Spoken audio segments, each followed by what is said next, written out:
بسم اللہ الرحمن الرحیم۔ السلام علیکم ناظرین کرام، آج میں آپ کے سامنے ایک سچی توبہ کرنے والے گناہگار کا واقعہ بیان کروں گی۔ حدیث شریف میں آتا ہے، حضرت ابن عمر رضی اللہ تعالیٰ عنہ فرماتے ہیں کہ اگر میں یہ حدیث حضور اکرم صلی اللہ علیہ وآلہ وسلم سے ایک دو بار سنا ہوتا تو میں بیان نہ کرتا، لیکن میں نے اس حدیث کو حضور صلی اللہ علیہ وآلہ وسلم سے 7 بار سے زیادہ سنا ہے۔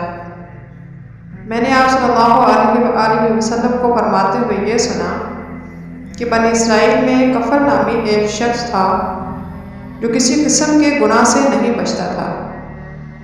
ایک عورت اس کے پاس اپنی ضرورت کے لیے آئی تو اس شخص نے اس شرط پر 60 دینار دے دیے کہ اس کے ساتھ بدکاری کرے گا۔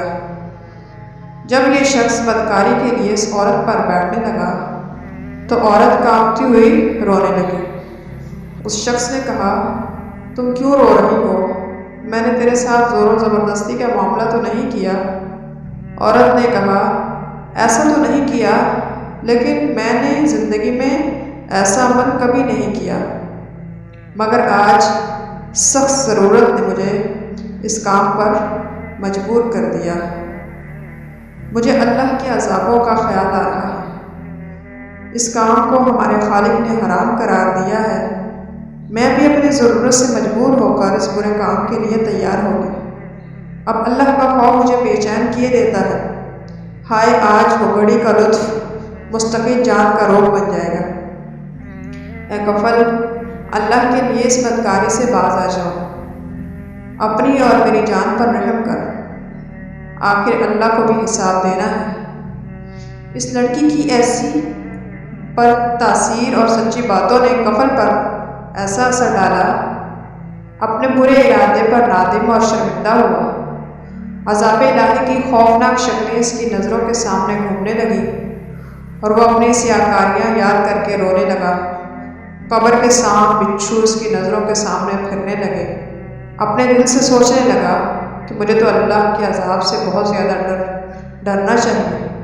اس عورت نے ابھی گناہ نہیں کیا اور اس طرح جہنم کے خوف سے کانپ رہی ہے، جبکہ میری تو ساری عمر ایسے برے کاموں سے بھری ہوئی ہے۔ چنانچہ وہ کہنے لگا، اے نیک عورت، گواہ رہ، میں آج تیرے سامنے سچے دل سے توبہ کرتا ہوں کہ آئندہ اپنے رب کی ناراضگی کا کوئی کام نہ کروں گا، اللہ کی نافرمانی کا تصور بھی دل میں نہ لاؤں گا۔ میں نے وہ رقم بھی اللہ کے واسطے تمہیں دی۔ اس کے بعد اللہ کے حضور توبہ کیا، استغفار کی، یا الہی میرے گناہوں سے درگزر فرما، میری خطائیں معاف کر دے، مجھے اپنے دامن عفو میں چھپا لے، مجھے جہنم کے عذاب سے نجات دے۔ نبی صلی اللہ علیہ وآلہ وسلم فرماتے ہیں کہ اسی رات کفر کا انتقال ہو گیا۔ صبح لوگ دیکھتے ہیں کہ اس کے دروازے پر لکھا ہوا ہے، ان اللہ قد غفر الکفر، یعنی اللہ نے کفر کے گناہ معاف کر دیے۔ ترمذی شریف۔ اس واقعے میں اس بے کس مجبور عورت کا حال دیکھیے جس نے کبھی گناہ نہیں کیا، مگر وہ کیسے کام رہی ہے۔ یہ اللہ کی نافرمانی سے بچنا ہے اور عذاب کا خوف محض اللہ کے ڈر تقوی کی وجہ سے ہے۔ ارشاد باری تعالیٰ ہے، وَمَن يَتَّقِ اللَّهَ يَجْعَل لَّهُ مَخْرَجًا، سورۃ اللہ۔ جو اللہ سے ڈرتا ہے، اللہ اس کے لیے مشکلات نکلنے کی راہ پیدا کر دیتا ہے۔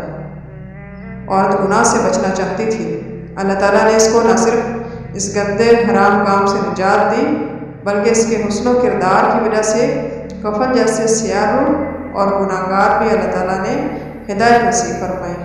اس کے علاوہ اس کی بخشش کا قدرتی طور پر اعلان کر دیا۔ تقوی انسان کو ایسے جذبات، احساسات سے آگاہ کرتا ہے کہ وہ اللہ کی نافرمانی کی جرات نہیں کر سکتا۔ ایسے ہی لوگوں کے